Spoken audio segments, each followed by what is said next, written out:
찬송하겠습니다. 찬송가 93장, 새찬송 93장입니다. 예수는 나의 힘이요 내 생명 되시니 구주 예수 떠나가면 죄중에 빠지리. 눈물이 앞을 가리고 내 맘에 근심 쌓일 때 위로하고 힘주시리 주 예수. 예수는 나의 힘이요 내 친구 되시니 그 은혜를 간구하면 풍성히 받으리. 햇빛과 비를 주시니 추수할 곡식 많도다. 귀한 열매 주시느니 주 예수. 예수는 나의 힘이요 내 기쁨 되시니 그 명령을 준행하여 늘 충성하겠네.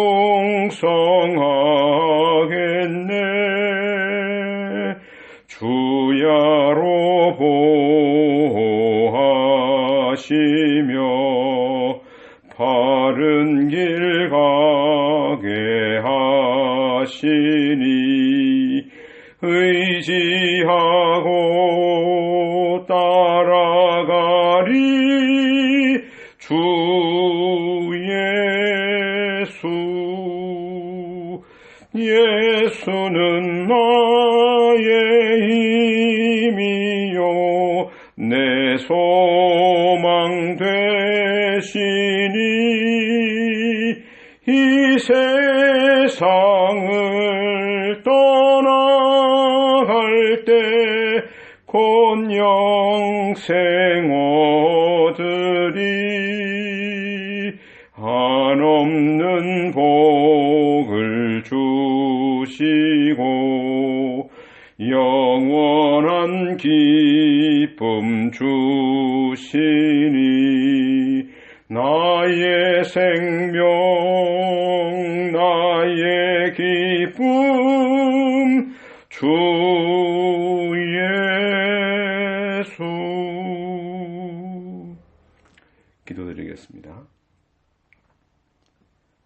거룩하신 하나님 아버지, 은혜와 사랑을 감사합니다.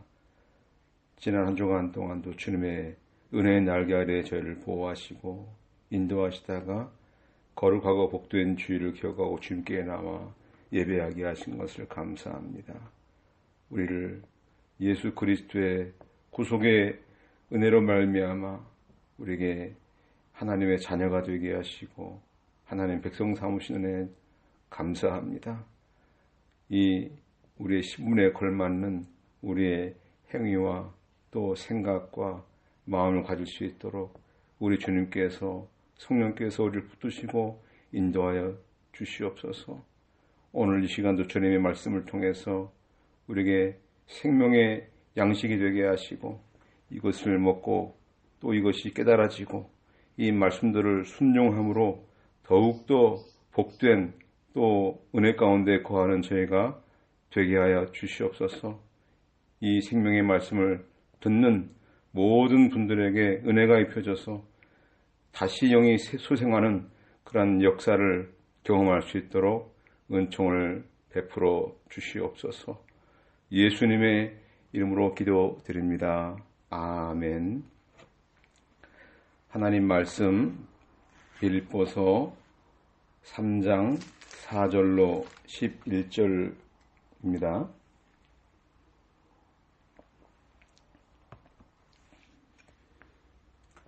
4절부터 제가 봉독하겠습니다. 비록 나도 육신을 신뢰할 것이 있지만 나는 그렇게 하지 않는다. 어떤 이가 육신을 신뢰할 만하다고 생각한다면 나는 더욱 그러하다. 나는 8일 만에 할례를 받았고 이스라엘 족속이고 베냐민 지파이고 히브리인 가운데 히브리인이고 율법으로는 바리새인이고 열심으로는 교회를 박해하였고 율법의 의로는 흠이 없는 자이다. 그러나 내게 유익하던 것은 무엇이든지 그리스도를 위하여 해로 여기며 또한 모든 것을 해로 여김은 내 주 그리스도 예수님을 아는 지식이 가장 고상하기 때문이다. 내가 그분을 위하여 모든 것을 잃어버리고 배설물로 여기는 것은 그리스도를 얻고 그분 안에서 발견되려는 것이다.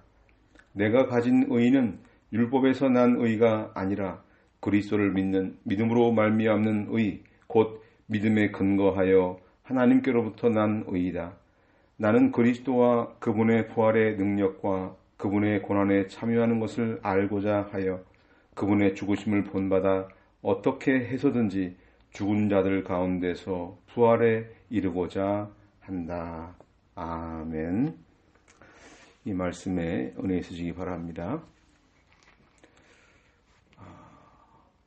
오늘 보는 말씀을 중심으로 해서 그리스도인이 추구해야 할 것이라는 제목으로 진리를 증거하겠습니다.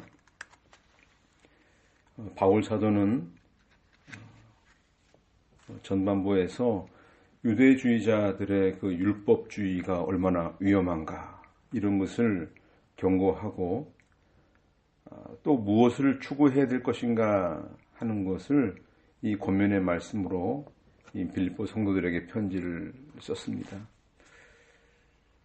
다시 말하면 율법적 그런 행위, 그러한 의를 추구하지 말라는 것이죠. 어떠한 율법 조항을 지켰느냐, 안 지켰느냐 이런 것으로 사람의 신앙을 판단해서는 안 되겠죠. 교회 생활과 신앙 생활은 다릅니다. 그 종교 활동의 어떤 종류, 그런 정도를 가지고 신앙의 수준을 판단하는 것은 자칫 유대주의자들과 같은 율법주의자들의 속임수에 넘어가기 쉽습니다. 이렇게 되면은 그 율법 조항을 지키지 못한 것에 대해서 죄책감을 가지게 됩니다.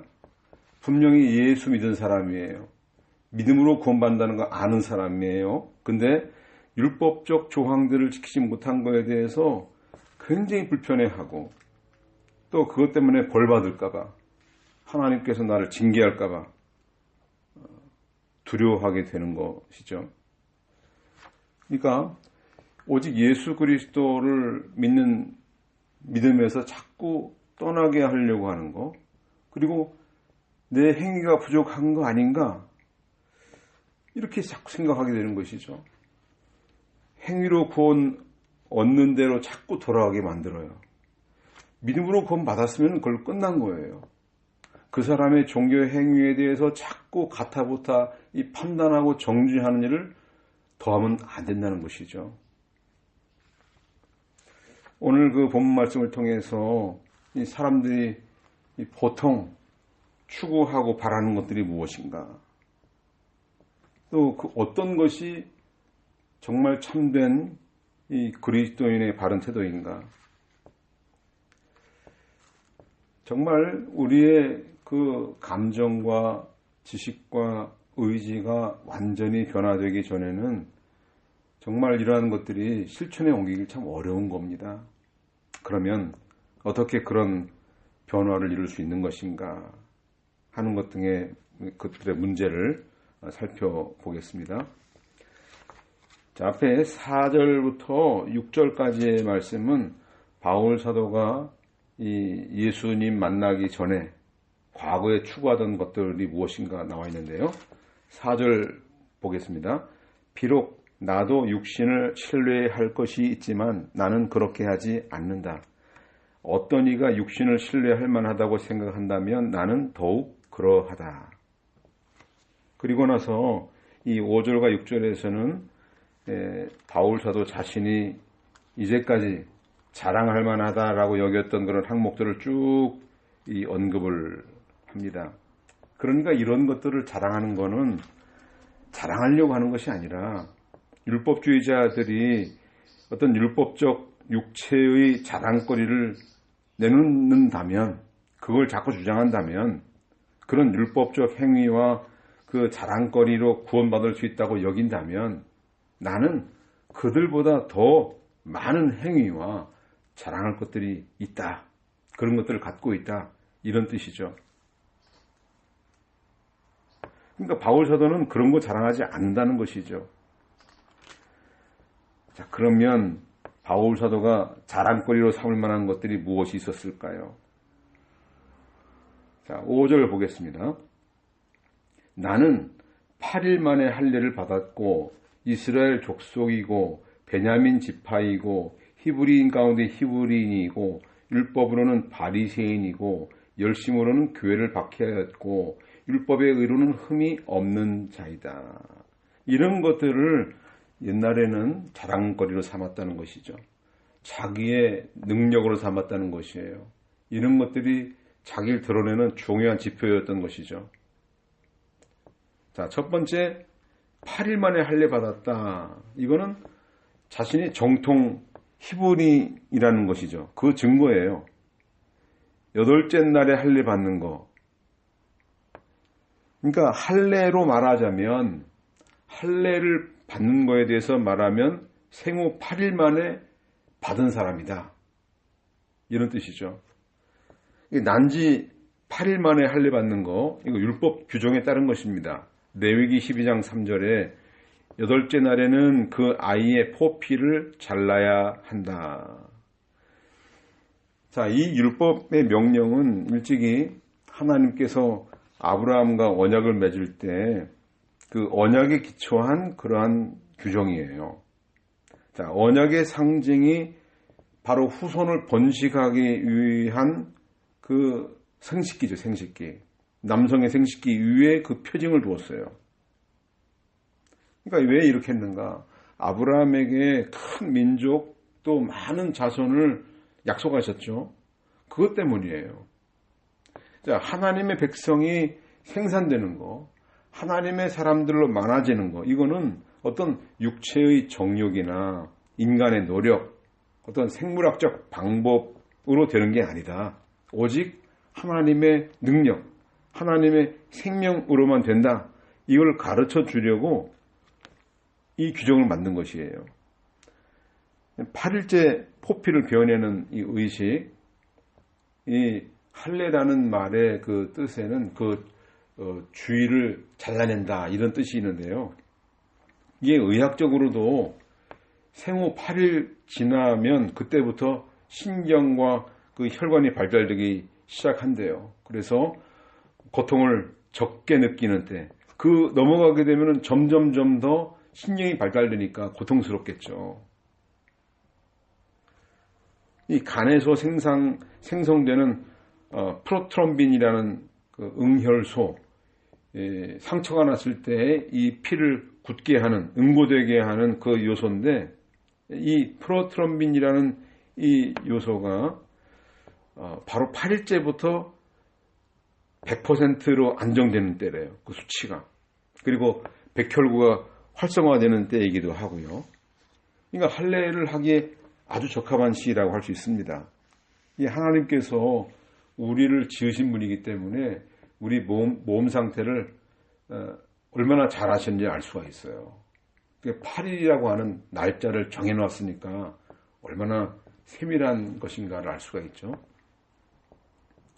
창세기 17장 10절에 너희 중 남자는 다 할례를 받아라. 이것이 나와 너희와 네 뒤에 올 후손 사이에 맺은 나의 언약이다. 너희는 너희 포피를 베어라. 그것이 나와 너희 사이에 언약의 징표가 될 것이다. 너희 가운데 너희 대대로 모든 남자는 태어난 지 8일이 되면 집에서 태어난 자나 내 후손이 아니고 돈으로 산 이방인일지라도 모두 할례를 받아야 한다. 언약의 징표라고 그랬어요. 그러니까 구약 시대에는 이 할례를 받지 않으면 언약 백성에 포함되지 않는 것이죠. 하나님과 관계 없는 사람이 되는 것이에요. 그러니까 유대인들은 모두가 다 할례를 받는 것이 정상이고 그렇게 해야 하나님과 관계가 맺어지는 것이죠. 그러니까 이 바울 사도는 아브라함의 그 아들 이스마엘은 13세 때 할례를 받았어요. 13세 때. 그리고 유대교로 개종하는 사람들은 성인이 되어서야 비로소 할례를 받기 때문에 그런 사람과는 근본적으로 다르다. 나는 정통 유대교법에 따라서 난지 8일 만에 정확하게 할례를 행한 사람이다. 그러니까 이런 철저한 율법 정신에 입각한 가문에서 태어났으니까 이거 참 자랑할 만하지 않겠습니까? 자, 두 번째, 이스라엘 족속이고 그랬어요. 이 순수한 이스라엘 혈통이라는 것이에요. 이 언약 백성이라는 걸 강조하려는 것이죠. 아브라함의 후손 중에서 이삭과 야곱의 혈통을 이어받은 사람만 순수한 언약 백성이라고 할 수 있어요. 이 바울 사도는 사실 이 소아시아 지역인 길리기아 다소 지방에서 태어났습니다. 그렇지만 이방인의 피가 전혀 섞이지 않은 순수한 이스라엘 사람이라는 것을 강조하는 거예요. 자, 세 번째, 베냐민 지파이고 그랬어요. 이 베냐민은 야곱의 막내 아들이죠. 야곱의 12아들 중에서 유일하게 약속의 땅 에브라시라는 곳에 태어났습니다. 예루살렘 지역입니다. 야곱의 아들이고 이삭의 손자이고 아브라함의 증손자예요. 얼마나 그 혈통상으로 정확하지 않습니까? 야곱이 창세기 49장에 베냐민을 축복할 때 물어뜯는 일이라고 이렇게 언급을 했습니다.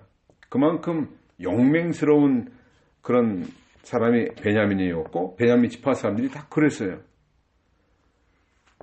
베냐민 지파는 12지파 중에 가장 작은 지파예요. 그렇지만 최고 엘리트 어떤 귀족들이 모여있는 지파라고 할 수 있어요. 사사 중에 왼손잡이 에웃이 베냐민 지파에 속해 있어요. 에스더의 삼촌 모르드게가 베냐민 지파 사람입니다. 지조가 철저한 사람들이었죠. 초대왕 사울이 속했던 지파가 베냐민 지파였죠. 그 베냐민 지파에는 그 이스라엘의 군대 요직에 있는 사람들이 많이 있었어요. 자, 얼마나 지조가 깊은가. 여로보암이 반란을 일으켰을 때 유다 지파와 베냐민 지파는 그 반란에 동조하지 않았습니다. 10지파는 다 북으로 나눠져 있죠. 끝까지 다윗 왕조에 충성한 지파가 베냐민 지파입니다.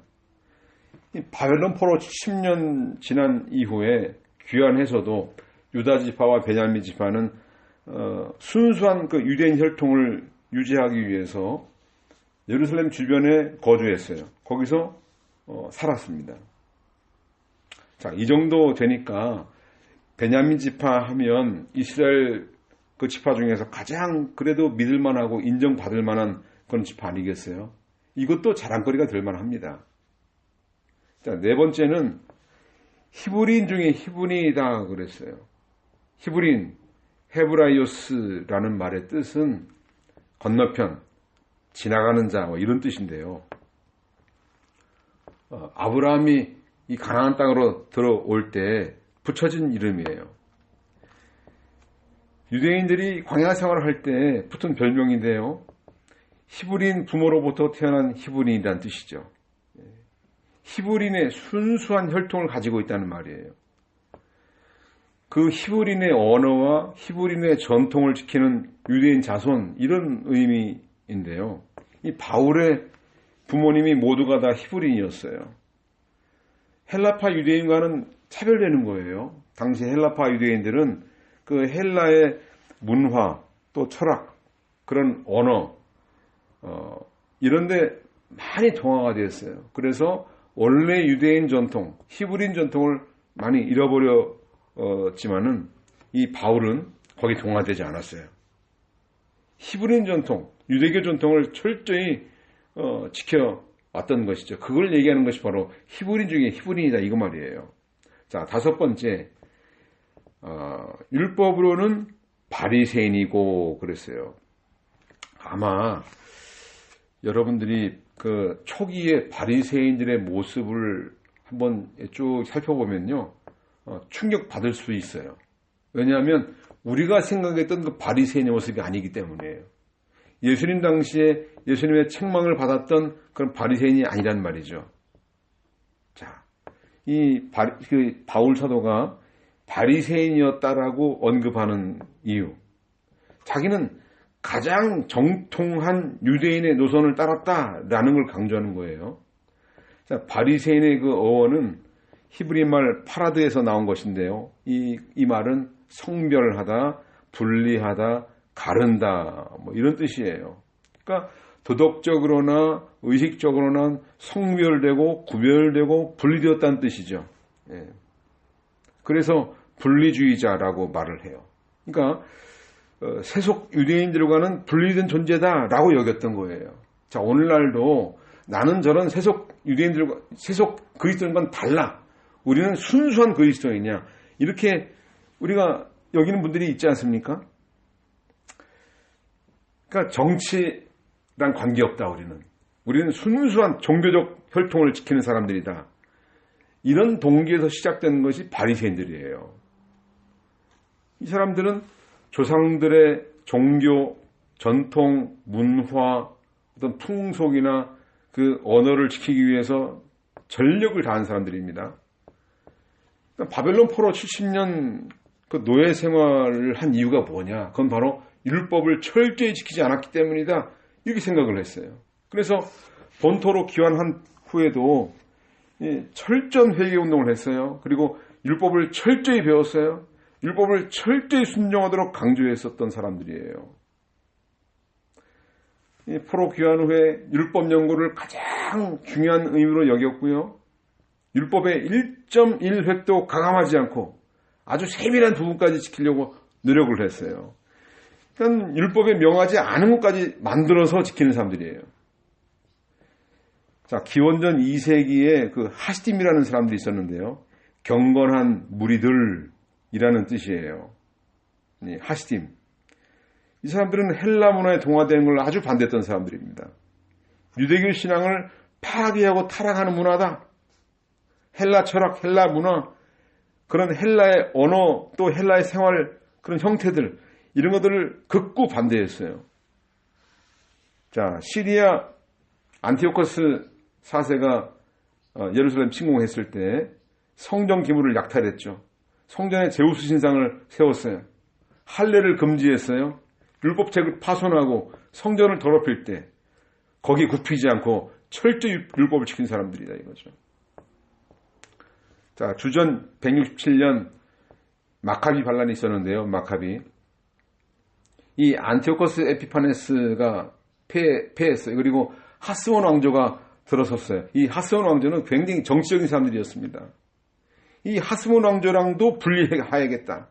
그래서 종교적인 면에는 정치적인 면에는 우리가 개입하지 않겠다. 종교만 치중하겠다. 이것이 바리새인의 기원이 되었는데요.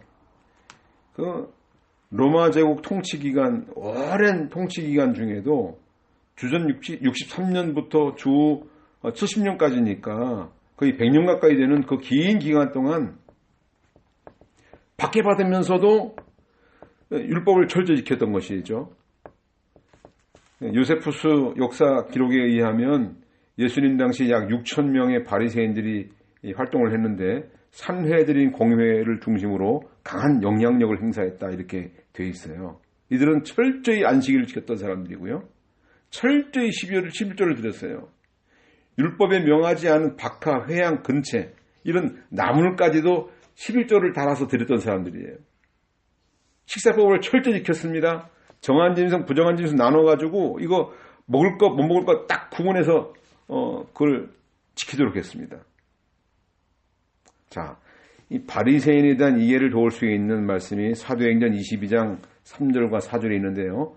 이 바울의 말이에요. 나는 유대인으로 길리기아의 다수에서 태어났으며 이 도시에서 자라면서 가말리엘 문화에서 조상의 율법의 엄격함을 따라 교육받았고 나도 오늘 당신들처럼 하나님께 열성적이었으며 내가 이 돌을 박해하여 사람을 죽이기까지 하였고 남녀를 결박하여 감옥에 넘겨 주었다.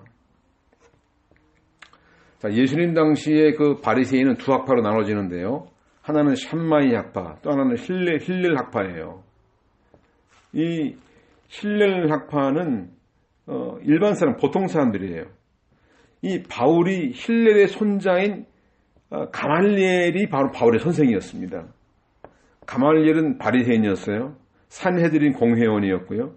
1세기에 가장 존경받는 교법사였습니다. 교법사는 노모 디다스칼로스, 율법을 가르치는 사람, 율법 박사라는 뜻이죠. 이 선택된 7인에게만 주는 라반이라는 칭호를 받은 사람 중에 첫 번째 사람이었어요. 이 가말리엘이. 그러니까 라반이라는 칭호가 랍비보다 더 존귀한 명칭인데요. 엄격한 경건 생활을 철저하게 실천하는 학파가 바로 이 힐렐 학파입니다. 유대교의 그 교육은 가정에서 시작하는데 3살 때부터 시작한다고 해요. 5살 때 할렐시를 암송하게 해요. 할렐시. 우리 시편에 보면은 할렐시가 쭉 나와 있지 않습니까? 할렐루야 하는 시가. 그걸 다 암송하게 해요. 6살 때부터 회당에 가서 쓰는 법, 읽는 법, 계산하는 법을 가르쳐요. 10살 때 미시나 학교에 입학해서 유대교의 구전법, 장로의 유전을 가르쳐요. 12세 때 성인식을 하고 13세 때 생업을 가르친다고 그래요.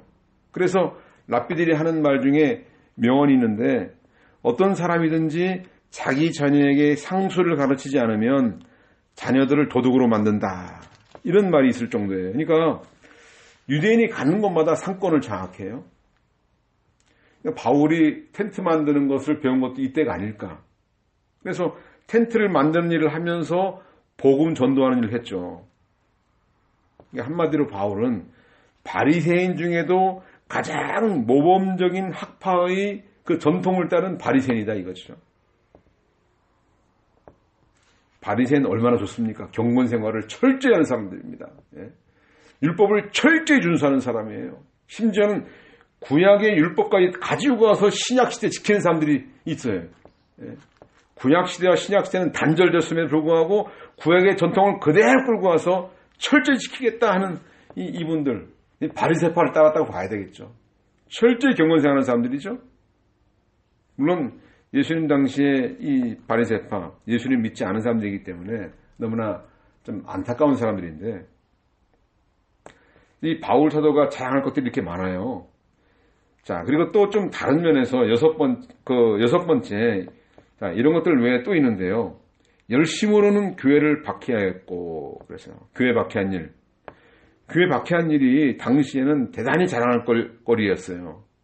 자, 바리새인으로서 율법을 철저히 지키는 사람들이고 또 그 열정을 가지고 그리스도의 몸된 교회를 박해한 일로 그 이어지는데 이 열정은 구약시대의 비느하스 또 엘리야의 열정과도 통하는 것이죠.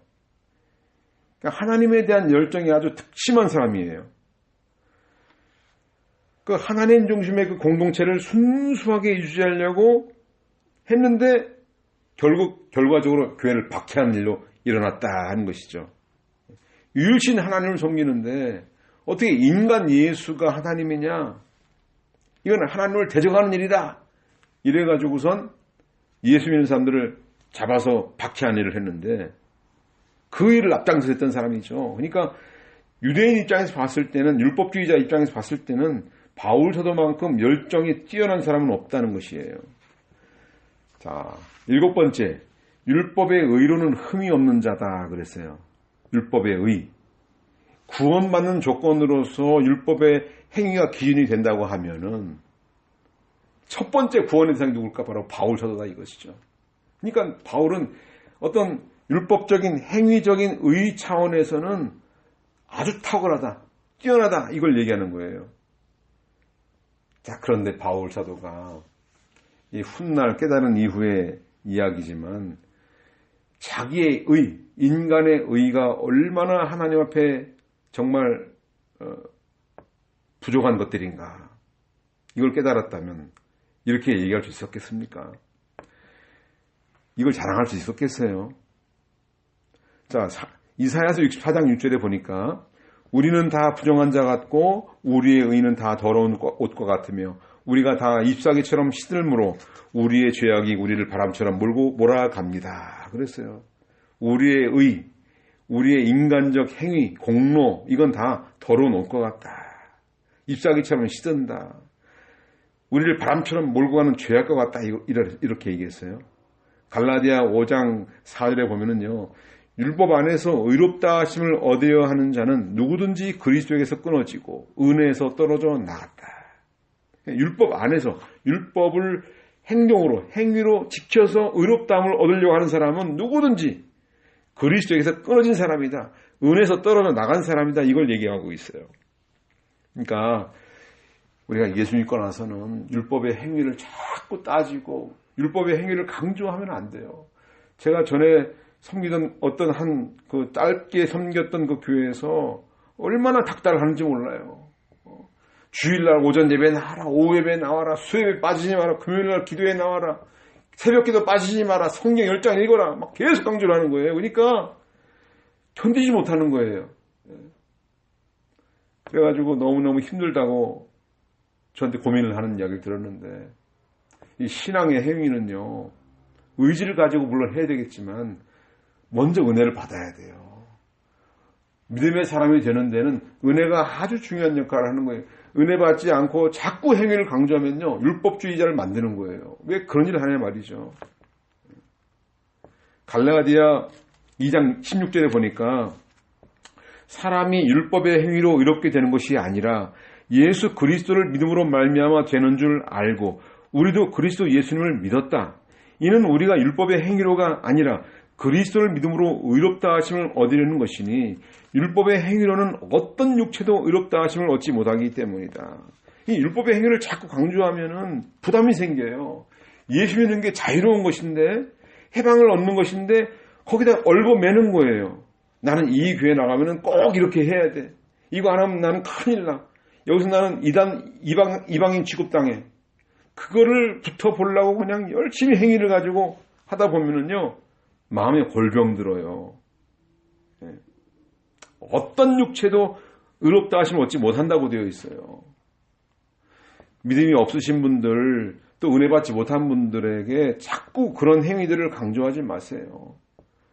그냥 놔두세요. 그러면은 은혜 받으면은 내가 얘기 안 해도 스스로 자발적으로 기쁨으로 즐거움으로 다 하게 돼 있어요. 그거를 예수님이 기뻐하신다고 그랬습니다. 이게 복음이에요. 자, 우리들도요, 예수 믿기 전에는 이런 육신적인 것들 좋아했죠? 크게 여겼어요. 인간적인 것들, 외적인 행위들, 이런 거 내세우지 않았습니까? 얼마나 또 성실하게 살았습니까? 자기의 종교적 행위를 크게 여기고, 기도를 얼마나 오래 했는지, 얼마나 많이 했는지, 자기 재산 다 갖다 바치고, 모든 종교 행사에 다 참여하고, 선교 나간다 그러면 선교 난 몇백만 원 들여서 또 나가고, 자기를 내세울 만한 자랑거리들이 얼마나 많았습니까? 제가 군복무 마치고 나서 은행에 취업한 다음에 직장생활 할 때 결혼하고 나서 이제 다른 교회 가면 큰일 난 줄 알았는데 하여튼 가게 됐어요. 이제 그때는 어떤 마음을 가졌냐면 우리 교회만 진리가 있다. 우리 교회만 진짜 교회고 나머지 다 교회는 다 가짜고 주일도 안 지키고 11조도 안 드리고 다 지푸라기 신자들이다 이렇게 생각했었어요. 사람들을 갖다가 이렇게 자기보다 낮게 보니까 얼마나 교만한 겁니까? 그걸 몰랐어요, 그때는. 사람들을 만나면 누구든지 내가 자신만만하고 떳떳하고 당차게 나는 이런 사람이다 라고 할 말이 얼마나 많은지 몰라요. 그런데 그 교회 공동체 그 모임 한 군데 갔는데 그 모임 한 번 갔다가 내 자랑거리, 내 할 말 다 없어지더라고요. 왜 그랬을까요? 그분들이 하는 얘기를 듣고 놀랐어요, 제가. 충격받았어요. 다들 그럴듯한 직장에 다니고요. 직분도 높고, 집도 좋은 집에서 살고 그러는데 그런 거 얘기 안 하고 예수님만 자랑하는 거예요. 말끝마다 예수님 얘기예요. 자기가 얼마나 연약한가, 얼마나 무지한가, 무능한가 이런 거 얘기하고요. 자기 실패한 일만 자꾸 얘기를 해요. 이혼한 일, 내가 얼마나 그것 때문에 하나님께 죄송했는지 이것도 얘기하고, 자기가 얼마나 자기가 없는가, 그런 자기에게 큰 사랑 베풀어 준 게 얼마나 감사한가. 저에게 할 말 있으면 하라고 그러는데 할 말이 없는 거예요. 제가 할 얘기가 뭔가, 우리 원래 어렸을 때부터 갖고 있던 그런 마음의 의로운 행위들, 주일에 한 번도 안 빼먹었다, 이거. 예배 다 드렸다. 새벽 4시에 일어나서 2시간 기도했다, 이런 거. 헌금 열심히 했다. 모든 헌금 빠지지 않고 다 했다, 뭐 이런 거. 교회 행사는 하나도 안 빼고 다 참석했다. 성경 열심히 읽었다. 성경 박사다. 뭐 이런 거 뭐 자랑하게 되겠어요. 참 예수님만 자랑하는 그분들 앞에서 입을 닫을 수밖에 없었어요. 부끄러운 일이죠. 예수님을 안다고 하는 것이 지식만 알고 실제는 그렇게 살지 않았던 것이죠. 그때 충격받고 내가 예수를 잘못 믿는 거 아닌가. 그때 깨닫기 시작했어요. 지나고 보니까 성경책에 예수님이 바리새인이 그렇게 욕을 했는데 내가 바로 그런 바리새인의 모습이었다는 것이죠. 율법의 잣대를 가지고 사람을 판단하고 평가하고 재단하고 정죄하고 얼마나 한심한 모습입니까? 종교적 열심만 갖게 되면은 결국 남는 거는 허울 좋은 종교 행위밖에 안 남더라. 그러니까 육체의 것들, 행위들을 자랑하려고 한다면 바울만큼 철저한 사람이 없다는 것이에요. 누구도 바울의 수준에 도달할 정도의 사람이 없을 거란 말이죠. 자, 우리가 바울 사도는 그때 이런 것들을 추구했는데 우리가 뭐 베냐민 지파 사람입니까? 뭐 히브리인입니까? 바리새인입니까? 그런 거 아니잖아요. 대신에 우리가 자랑하는 거, 재산 많은 거, 돈 많은 거, 저 사람 통장이 몇 개다, 건물이 몇 채야, 뭐 이런 거, 월세로 몇 억을 번대, 이런 것들, 자기 사업체가 든든하게 있다는 거, 어느 학교 졸업했나 하는 거, 학벌, 자기 가문, 혈통, 교회가 추구하는 각종 선교 행사 이런 거 참석하는 거, 사회적으로 존경받는 어떤 직책, 지위, 직급 이런 거 크게 여기고 자랑하죠.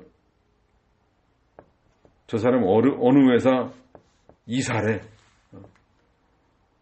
뭐 저 사람 사장이래, 뭐 이런 것들 자랑하지 않습니까? 다 부끄러운 것이다 이거예요. 자, 이 바울 사도가요 완전히 변화된 다음에는 어떻게 바뀌었나? 7절로 11절 예수님만 추구하게 되었다 이걸 얘기하고 있는데요. 자, 7절 그러나 내게 유익하던 것은 무엇이든지 그리스도를 위하여 해로 여기며 모든 것을 해로 여김은 내 주 그리스도 예수님을 아는 지식이 가장 고상하기 때문이다. 내가 그분을 위하여 모든 것을 잃어버리고 배설물로 여기는 것은 그리스도를 얻고 그분 안에서 발견되려는 것이다. 자, 인생의 전환점 맞았어요. 여기 그러나 그랬어요. 그러나 이건 완전히 그 인생이 180도 뒤바뀌었다 이거예요. 예수님 만나기 전과 예수님 만난 후의 삶이 완전히 달라졌다 하는 뜻이에요. 과거에는 육체의 자랑거리들 그런 스펙들과 배경을 자기 큰 유익으로 여겼었는데 그런 혈통, 가문, 종교적 열심, 지식, 율법 준수, 행위들 이런 것들이 하나님 나라의 의의를 얻는데 유익이 되는 줄 착각하고 있었는데 그게 전혀 아니라는 걸 깨달았다. 그거예요. 그러나 그러니까 이런 것들 과거에 자랑하던 것들을 이제 내놓으려고 하는 것보다 이제는 다 해로 여겼다 그랬어요. 해로 여겼다. 해로 여기며 이 해로 여긴다는 이 말 나를 손해주는 그런 방해거리가 되었다 이 말이에요. 내 신앙생활하는데 도움이 되지 않는다 이 뜻이에요. 왜 그걸 해로 여겼습니까? 그리스도를 위하여 그랬어요. 그리스도를 위하여 해로 여겼는데 무엇 때문에? 과거에 발생했던 어떤 한 사건 때문에 그렇게 되었다. 그거예요. 해로 여겼다. 이거는 현재 완료예요, 완료. 그러니까 예수님 만난 어떤 사건 때문에 지금까지 그 영향이 미치고 있다 하는 것이죠. 예수님 만난 사건이 있었기 때문에 오늘 이렇게 내가 이 과거에 자랑하던 것들 다 배설물처럼 여기게 됐다. 해로 여기게 됐다. 나에게 유익 주는 것이 아니라 손해가 주는 것이 되었다. 방해거리가 되었다. 예수님 만난 것 때문에 그것 때문에 완전히 달랐다는 얘기예요. 바울은 예수 믿는 교인들을 체포하려고 또 열심히 또 출장 가는 중에 다메섹 도상에서 거기서 예수님을 만나고 말았어요. 그때 예수님 만나고 나서 근본적으로 완전한 변화가 일어난 것이에요. 그리고 그 만난 사건 이후에 지금까지 그 상태를 그대로 유지하고 있다 하는 말이에요. 그러니까 예수님 만나면 바뀔 수밖에 없는 것이죠. 삭개오가 그랬고 사마리아 여자가 그랬고요. 니고데모가 그랬고요. 세리 마태가 그랬죠.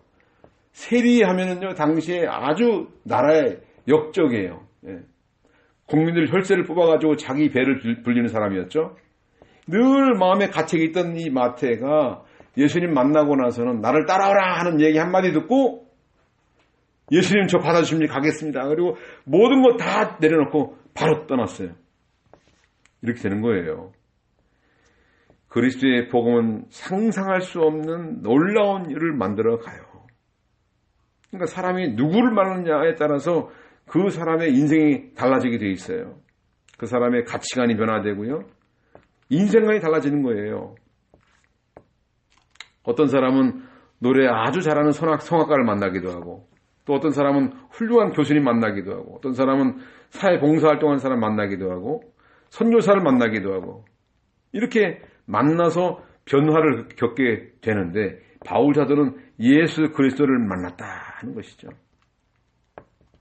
만나고 나니까 내가 육체의 자랑거리로 여겼던 모든 것들이 내 영적인 생명이 성장하고 또 진보가 되는데 이걸 가로막는 방해물이 된다는 것도 깨달았다는 것이죠.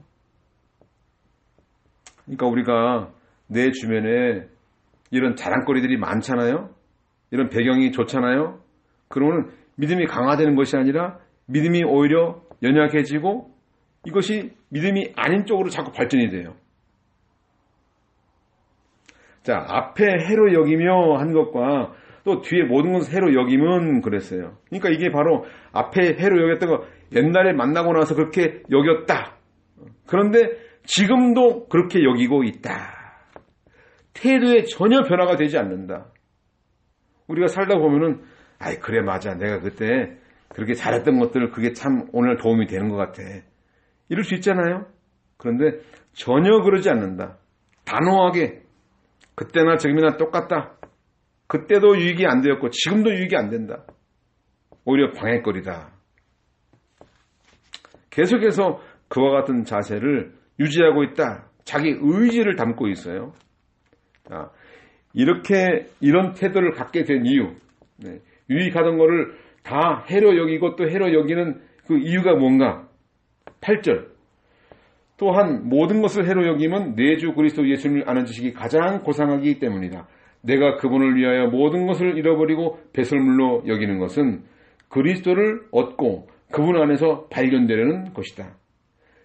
내가 가진 의는 율법에서 난 의가 아니라 그리스도를 믿는 믿음으로 말미암는 의, 곧 믿음에 근거하여 하나님께로부터 난 의이다. 자, 이렇게 예수 그리스도를 아는 것, 이것이 모든 지식 중에 가장 탁월하고 가장 위대한 일이라는 사실을 깨달았기 때문에 그 모든 것들을 다 해로 여긴다 하는 말이에요. 그러니까 여기서 아는 지식은 단순히 머리로 아는 지식이 아니에요. 예수님을 만나고 그분과 계속해서 가까이 교제하고 경험을 통해서 삶을 통해서 점점 알게 된 지식, 경험에 근거한 지식이죠. 그리스도 안에 있다는 게 얼마나 복된지, 또 그 가치가 얼마나 귀한지 이걸 깨달아 알게 됐다는 것이죠. 자, 이 부분을 우리 성경학자 핸드릭슨 이 주석한 부분인데요. 이 부분을 어떻게 주석했냐면은 솟아오르는 태양 앞에서 모든 별들이 꼬리를 감추듯이, 그리고 크고 값진 진주 앞에서 모든 보석들이 광채를 잃어버리듯이 바울에게 있어서 내 주 그리스도 예수와의 깊은 교제 앞에서 그 밖의 모든 것들은 빛을 잃었다. 이렇게 주석을 했어요. 그러니까 과거에 좋던 것들 다 잃어버리고 배설물로 여기는 이유는 지금 누군가에 의해서 뺏긴 것이 아니다. 스스로 자발적으로 자기 의지로 그 모든 좋던 것들을 다 손해보기로 결심했다. 그걸 자기 배경으로 삼지 않기로 했다. 다 내려놓고 이제는 자랑거리로 내놓지 않기로 결심했다. 대속의 은혜를 누리는데 자기 공예를 개입시키지 않겠다. 어떤 자기 종교 행위나 어떤 실천적인 이런 행위들이 구원받는데 아무런 도움이 되지 않는다는 것을 확신하게 되었다. 그렇기 때문에 이 모든 것들을 잃어버리고 배설물로 여기게 되었다 하는 말이죠. 이제까지는 자기의 필적이 될 만한, 상대가 될 만한 사람들을 압도하기 위해서는 자기의 배경이 아주 중요한 역할을 했던 것이죠. 아, 네가 어느 학교를 나와서 나는 어느 학교를 나왔어. 네가 이 정도 알아, 나는 이 정도 알아. 넌 혈통이 그래, 나는 이런 가문이야 하고 무기로 삼았던 것들인데 이제는 다 쓸데없는 것들로 여기게 됐다는 말이죠. 자, 왜 이런 말을 하는 걸까요? 빌보 교인들이 바울 사도 자신의 그 변화된 모습을 보여주려고 했던 것이죠. 그래서 율법주의 거짓 교사들을 주의하고 경계하게 하려는 것이에요. 그러니까 그 율법주의자들이 주장하는 것들, 뭐 자꾸 할 일을 해야 된다. 그래야 믿음으로 구원받는 것에 플러스가 되어야 확실하다. 이런 걸 자꾸 얘기할 때 그들의 자랑거리들, 그들의 주장하는 내용들이 다 배설물과 같다는 것들을 얘기하는 거예요. 그걸 깨달으라고 하는 얘기죠. 개나 돼지에게도 던져주지 못할 것들이다. 더럽고 추한 배설물들이다 이것이죠. 그러니까 분별력이 없으면 그들이 미워할 때 배설물들을 자랑거리 삼게 된다는 말이에요. 그걸 깨달으란 말이죠. 그러니까 거짓교사들의 그 선동을 받고 미혹을 받을 때 아 정말 그런가 봐 하고 흔들리고 있는 그 성도들이 있었다면 이 바울의 이야기를 듣고 얼마나 충격받았겠습니까? 아니 그들이 주장하는 율법적 행위들은 그 정도밖에 안 되는 것들이었어. 야, 나 몰랐어. 충격받게 하려는 것이죠. 이 8절에 그리스도를 얻고 그랬죠. 또 그 다음에 그분 안에서 발견되려는 것이다 그랬어요. 무엇을 얻고 무엇을 발견해요? 그리스도를 얻고 그분 안에서 발견되는 것이에요.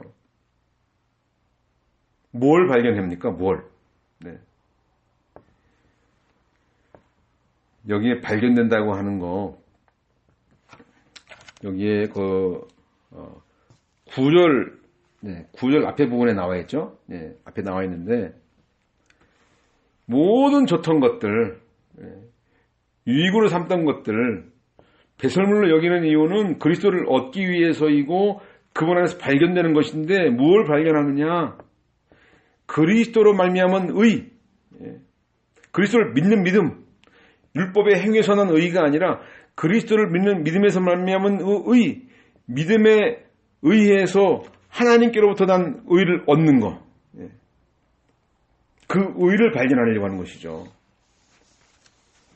그러니까 우리가 예수 믿고 나서 이 그리스도와 더욱더 가까이 교제하고 그분을 점점 더 알아가려고 하는 거, 이거는 물론 내 자신의 죄성, 내가 얼마나 못났는가, 추악한가, 미련한가, 연약한가, 이거 발견되는 것도 중요한데 그 위로 넘어가서 그리스도 안에서 우리에게 주어진 이 의가 바로 바울 사도에게 전가되어서 바울의 의로 간주되는 것, 그래서 바울 자신이 의롭다 칭함받는 것, 이거를 발견하려고 하는 것이에요. 그러니까 이제까지 그리스도를 통해서 가지고 있던 사탄이 나를 갖다가 자꾸 고발하고 송사하고 했던 것들, 정죄하는 것들, 이런 거에서 완전히 해방되는 것을 말하는 거예요. 하나님과 화목하게 되었다는 것을 발견하는 것이죠. 이 죄사함 받아서 하나님의 구속의 은혜를 입은 거, 이것이 얼마나 큰 일인가 이거예요. 이 그리스도께서 주신 그 의가 바로 칭의라고 그러죠. 그 외인 구로뎀의 조지신학에 보면요, 이 칭의를 이렇게 설명을 했습니다. 우리 죄를 다 사함받은 것으로 간주하고 그리스도의 의가 우리의 것임을 인정하는 하나님의 즉각적인 법적 행위, 선언, 이렇게 되어 있어요. 제가 이 두 가지를 연결해서 지은 말인데요. 같은 뜻이에요. 한마디로 죄가 없다고 선언하는 것이에요. 내가 죄가 없어서 완전히 의인이 됐다는 말이 아니라 의인처럼 여겨주겠다 하는 말이죠. 그걸 다 덮어준다는 말이에요. 덮어준다는 말이에요. 그리스도의 의의 옷을 입어가지고 우리의 더러운 부분을 가려준다는 뜻이죠. 자, 로마서 4장 5절로 7절. 경건하지 못한 자를 의롭다 하시는 분을 믿는 자에게는 비록 행위가 없어도 그의 믿음이 의로 여겨진다. 행위와 상관없이 하나님께 의로 여기심을 받는 사람의 복에 대하여 다윗도 말하기를 불법을 용서받고 죄가 가려진 자는 복이 있다. 이게 바로 그 루터가 깨달은 진리예요. 행위나 공로가 없어도 그리스도의 구속의 은혜를 통해서 죄인이 의롭게 되는, 그렇게 선언하시는 하나님을 믿기만 하면 의롭다고 여겨주신다는 그 진리, 이걸 깨닫는 것이 바로 그리스도 안에서 발견되는 것이에요. 그러니까 여기에 지금 뒤에 다윗도 말하기를 그랬죠. 불법을 용서받고 죄가 가려진 자는 복이 있다. 이건 다윗의 경험을 통해서, 다윗이 이 경험을 한 것이 시가 시편 32편 1절 5절에 되어 있는데 그 시를 인용한 거예요. 다윗이 어떤 죄를 저질렀어요? 충신 그 우리아의 아내 밧세바를 범했죠. 간음을 했어요. 그리고 그 우리아를 아주 치열한 전쟁터에 보내서 청부 살해했습니다. 그 죄를 지은 다음에 나단 선지자의 책망을 듣고 죄를 참회하고 회개하고 자기 죄를 고백한 다음에 사죄의 은혜를 경험해요. 그래서 비로소 마음의 간사함에서 벗어나고 의로운 마음을 회복하게 되는 이 과정, 시로 쓴 것인데, 그래서 하나님과 화목한 관계가 회복된 것을 노래했었죠. 바로 칭의를 얻는다는 거, 하나님께 의롭다움을 받는다는 거, 이게 얼마나 큰 복인가 하는 것이죠. 거기에는 어떤 행위도 개입되지 않아요. 어떤 공로도 거기에 포함되지 않습니다. 그래도 이런 은혜를 받는다는 이 사실, 얼마나 큰 일인가.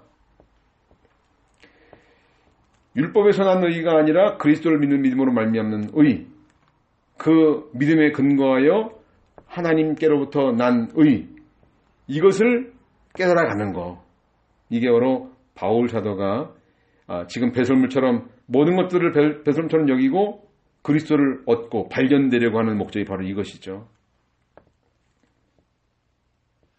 이 바울 사도가 예수님 만나기 전에 이 율법 조항들을 하나하나 염두에 두고 어긋나지 않게 하려고 얼마나 마음을 졸였을까요?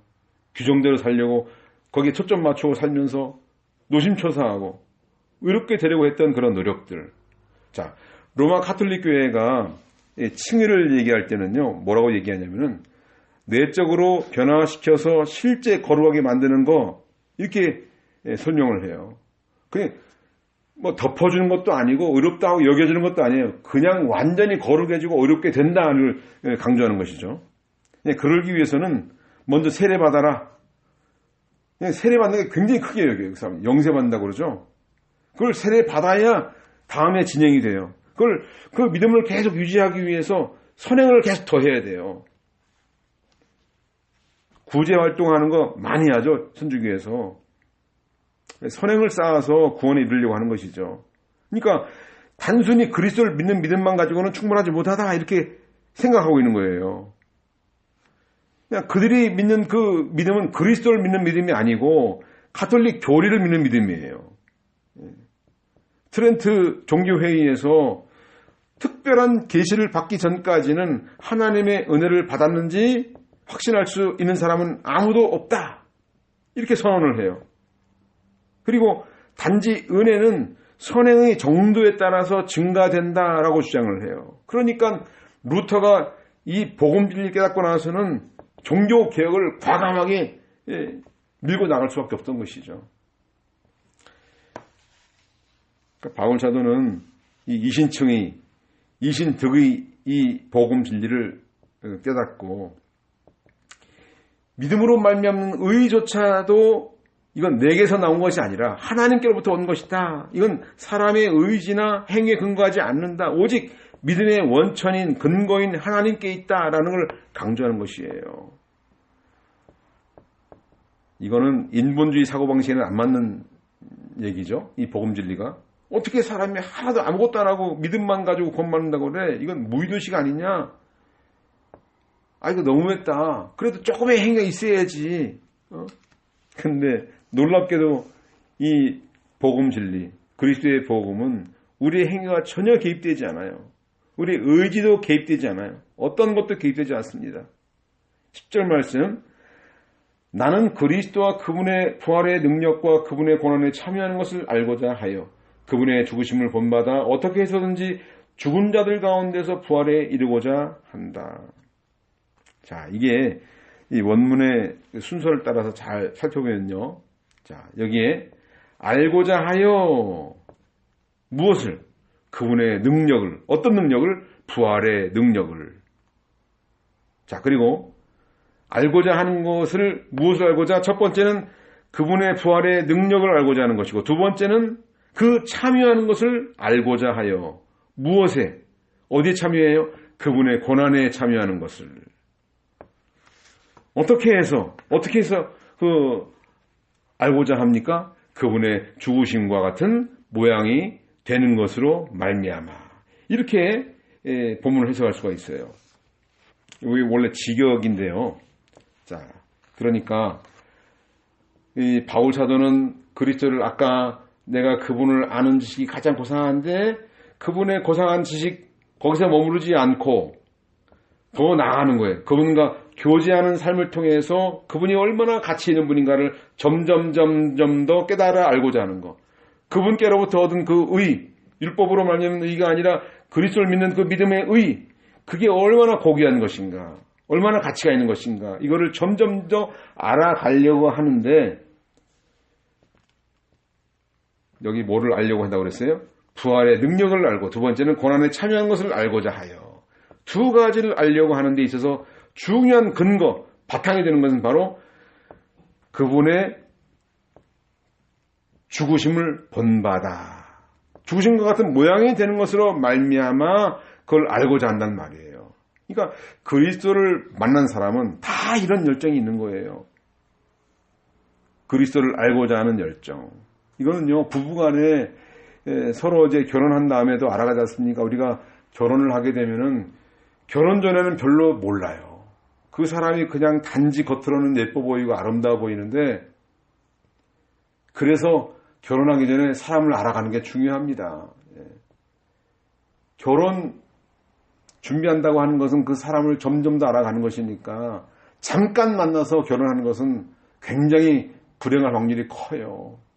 그 사람을 오래 사귀어야 돼요. 그 사람의 가정을 알아야 돼요. 그 사람의 부모가 어떤 사람인지 알아야 돼요. 그 사람의 친구가 어떤 사람인지 동료를 알아야 돼요. 알아가는 과정이 결혼하기 전에보다 결혼한 후보다 결혼하기 전에 알아놓아야 불행의 싹을 많이 줄일 수가 있어요. 근데 우리는 대개 옛날 결혼한 분들은 결혼한 이후에 알게 되죠. 또 잠깐 사귀다가 결혼한 사람들은 사람 변했다고 얘기를 해요. 변한 게 아니라 원래 그런 사람이죠. 원래 처음에는 그냥 서로 잘해주려고 애를 쓰는데 점점점 원래 사람으로 바뀌어 나가는 거예요. 변했다고 말하는데 변한 게 아니라 원래 그런 사람이라는 얘기죠. 우리가 이 부부간에도 서로 알아가는 것이 더 길수록 다 점점 잘 알아가는데 그리스도를 알고자 사모하는 마음, 또 그 갈급한 심령, 이것이 점점점 더 깊어진단 말이죠. 자, 그리스도의 그 부활의 권능, 또 그리스도의 고난에 참여한 것을 알고자 한다 그랬어요. 이 부활의 권능, 이 그리스도인 속에서 역사하는 능력, 이런 걸 포함하는 것이에요.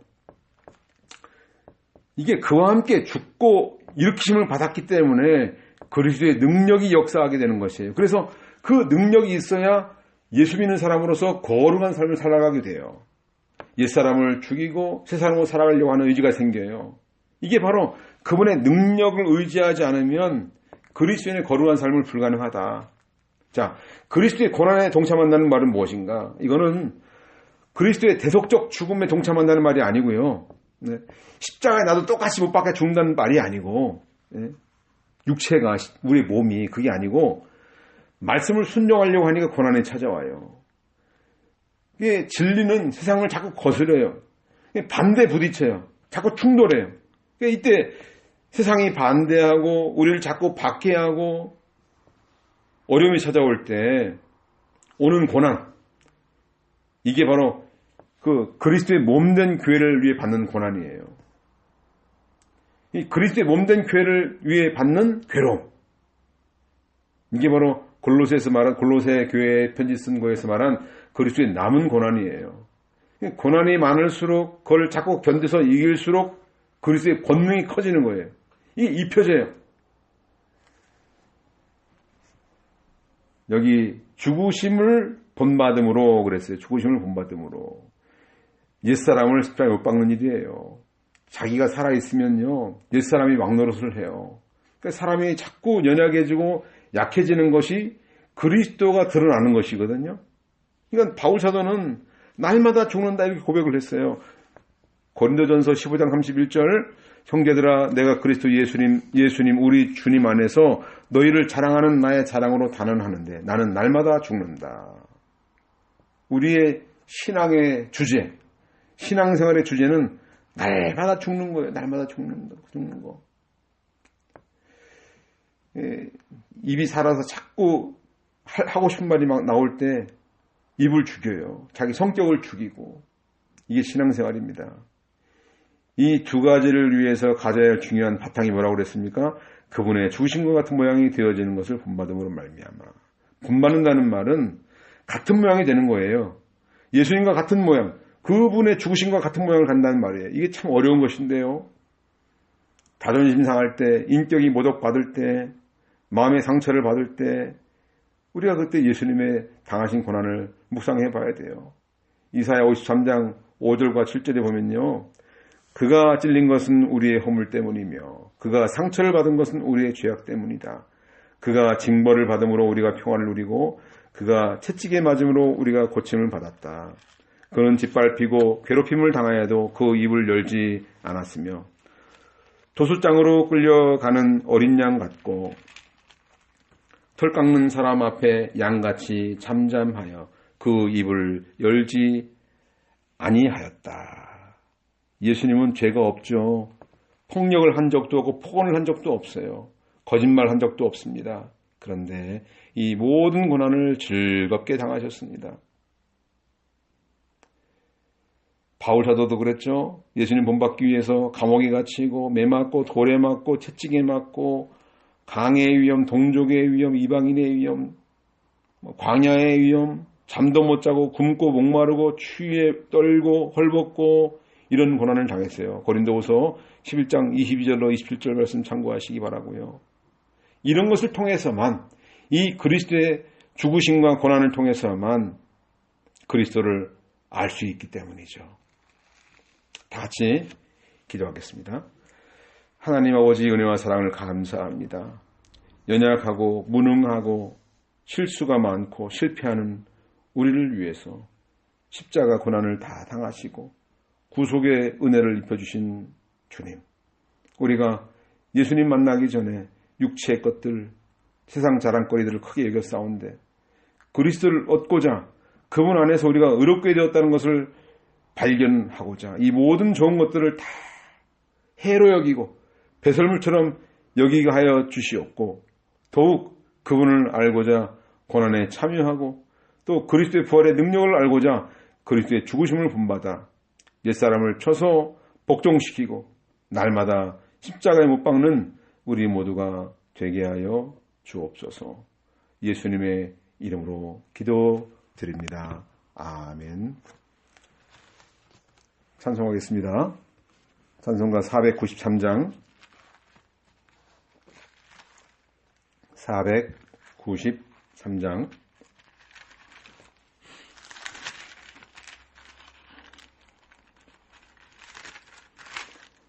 새 찬송가 436장입니다.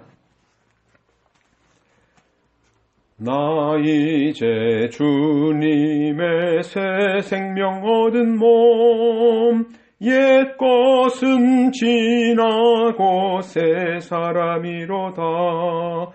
그 생명 내 맘에 강같이 흐르고 그 사랑 내게서 해같이 빛난다.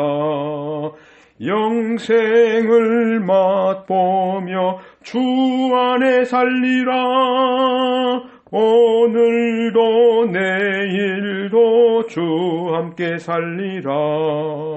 주 안에 감추인 새 생명 얻으니 이전에 줬던 것 이제는 값없다.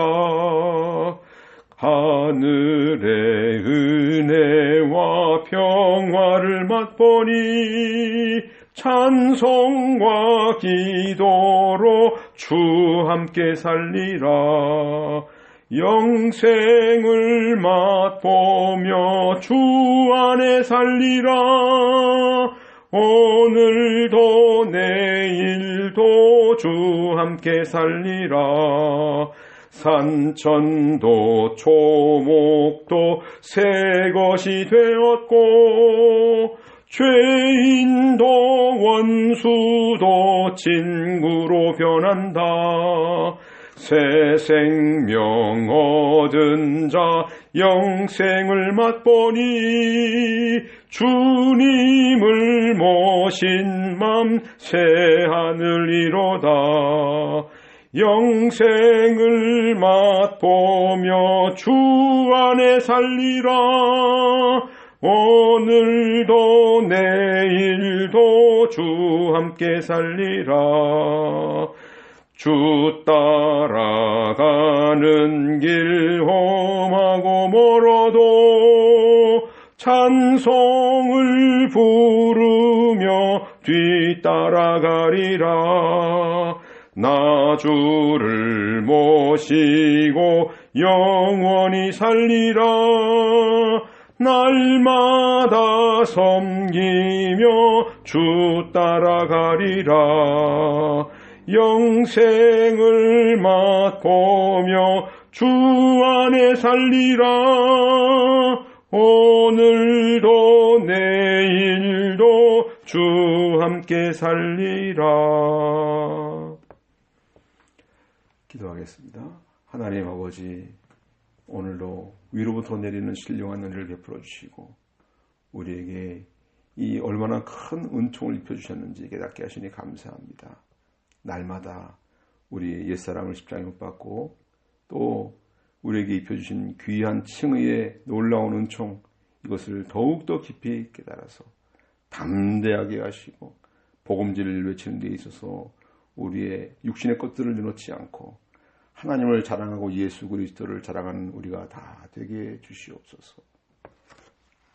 지금은 우리 주 예수 그리스도의 은혜와 아버지 하나님의 무한하신 사랑하심과 성령님의 교통하심이 오늘 이 진리의 말씀을 굳게 믿고 이것을 우리의 마음과 몸에 이루어가며 실천적인 삶을 살아가는 당신의 백성들 머리 위에 이제로부터 영원토록 함께할지어다.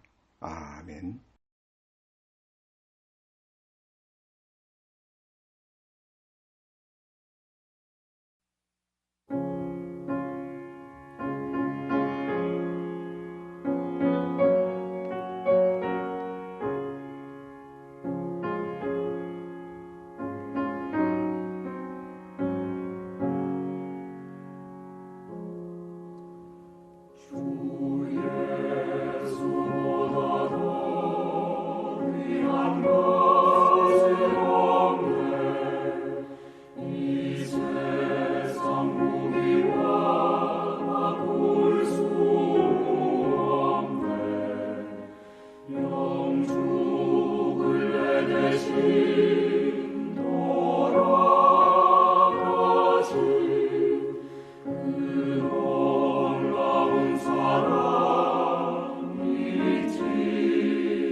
귀한 것